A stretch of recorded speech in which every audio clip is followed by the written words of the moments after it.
everybody, so welcome back to my channel.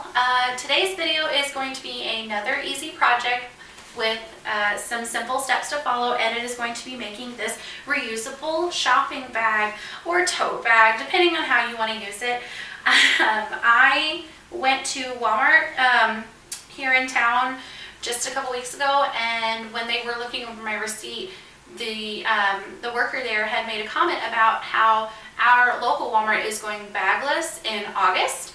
And if you're like me, you really like your Walmart bags. I use them for the little trash can in my craft room a lot, but I've become more conscious and mindful of the amount of bags that I've been wasting. So I decided to go ahead and make my own grocery shopping bags. They're a really simple project. You're going to find we just need a few basic pieces and we will be able to get these started. Let's go.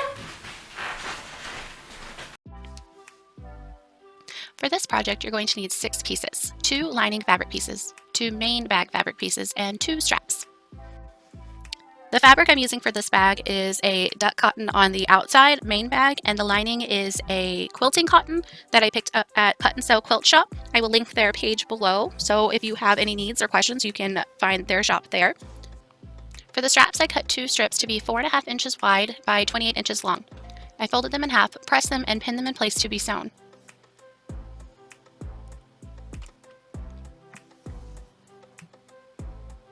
No pins tried to attack me this time.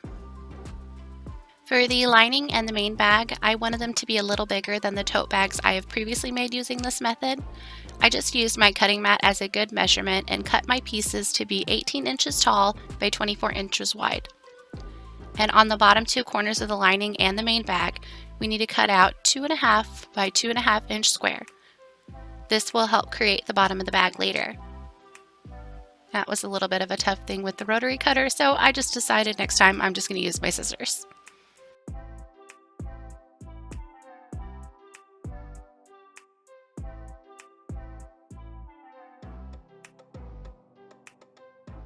And we're going to set the main bag aside for a few minutes to focus on the straps and the lining. We're going to sew the straps with a 1/4 inch seam allowance, then turn the straps right side out and give them a nice press.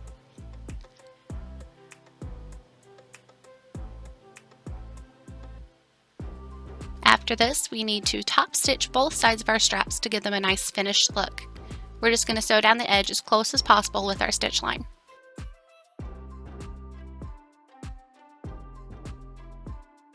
Once we have top stitched our straps, we can begin pinning them to the lining of the bag.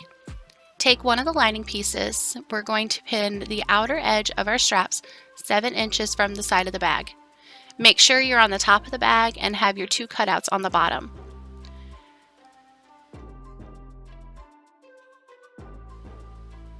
As you can see, I'm just using my cutting mat, since that's the size I made my bag, as a guide to find my 7-inch mark.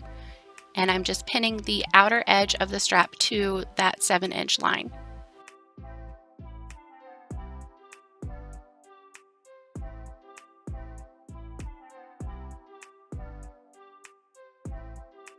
Once we have these pinned, then we can take it to the machine to baste them in place with a 1/4 inch seam. You don't have to backstitch. So unlike my apron video, I'm actually going to take my own advice and baste them with a 1/4 inch seam. I did increase the width of my stitches to the longest stitch length when I basted them.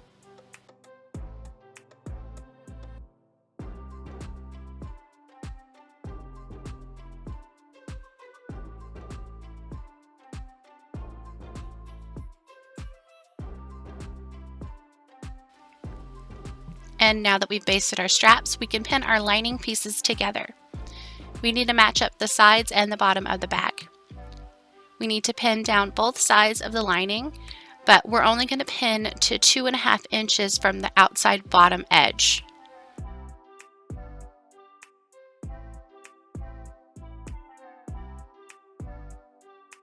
That pin will be our stopping point because we do not want to sew all across the bottom of the lining just yet.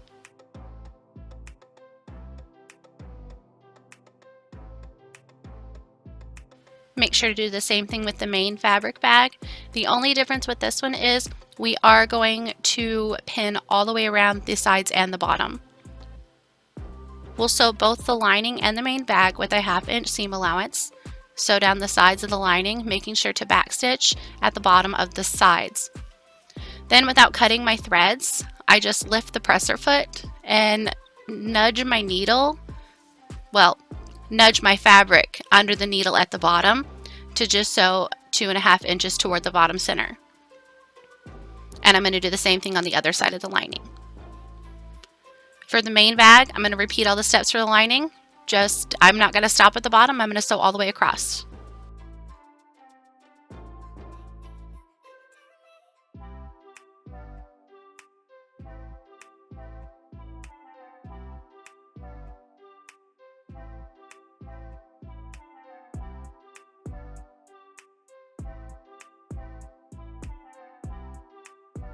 After sewing the bag pieces together, we need to press out the seams.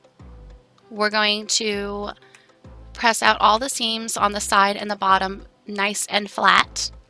And once we have pressed the seams, we're going to take the seams at the bottom and the sides at the corners and match them up. We'll pin these in place with the seams flat to sew with a 1/2 inch seam allowance. We'll do this for the lining and the main bag piece. But unfortunately, my camera didn't record this part, so since it didn't record, I just drew a nice little line to show you what I mean by sewing a line from the corners. We're going to do this on both corners of the lining and the main bag. After this is done, we're going to turn the main bag right side out and just stuff it inside the lining right sides together. Make sure the straps are inside as well, and then we can begin pinning around the main bag to the lining. I like to start at my seam points and then pin the rest of the way around the bag. This too, we will sew with a 1/2 inch seam allowance.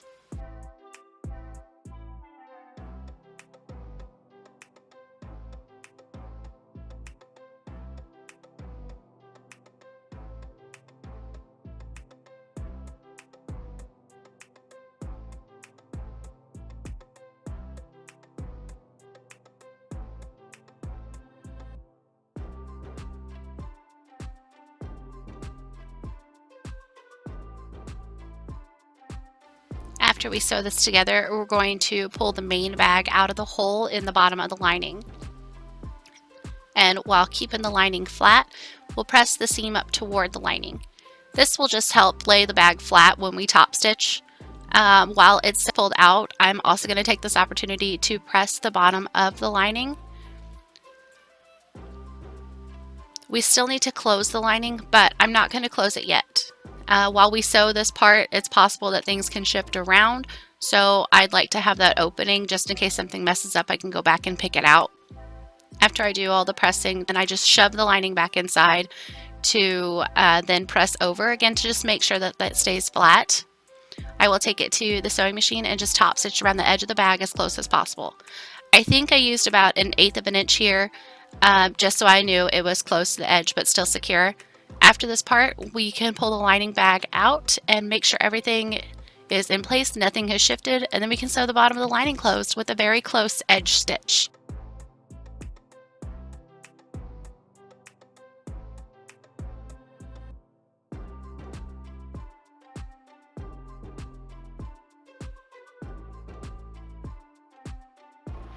Okay, so I stopped recording again, and I'm not sure where, but what I just did, in case you didn't see it, and if you did, then I'll adjust this little talk we're having here. I finished the bag. I used the press I did earlier on the bottom of the bag, and I did a little scant, you can hardly even see my stitch line here, but I did a scant top stitch on the inside lining of the bag and then shoved it all back inside. And when I did that, you could see that the bag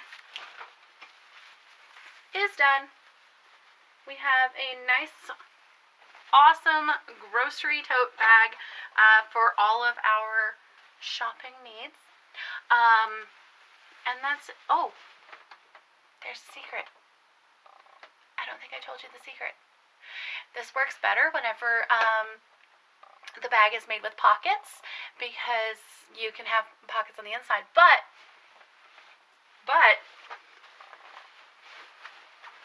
even better is you can turn it out and you have a reversible bag. Huh. Oh my goodness. So whether you prefer your pattern side or your solid side or whichever kind you actually use, you have a reversible tote bag. Hi guys, so I really hope that you enjoyed making this bag with me. It was so simple, so quick, so easy. It's so simple. No, okay, that's fine.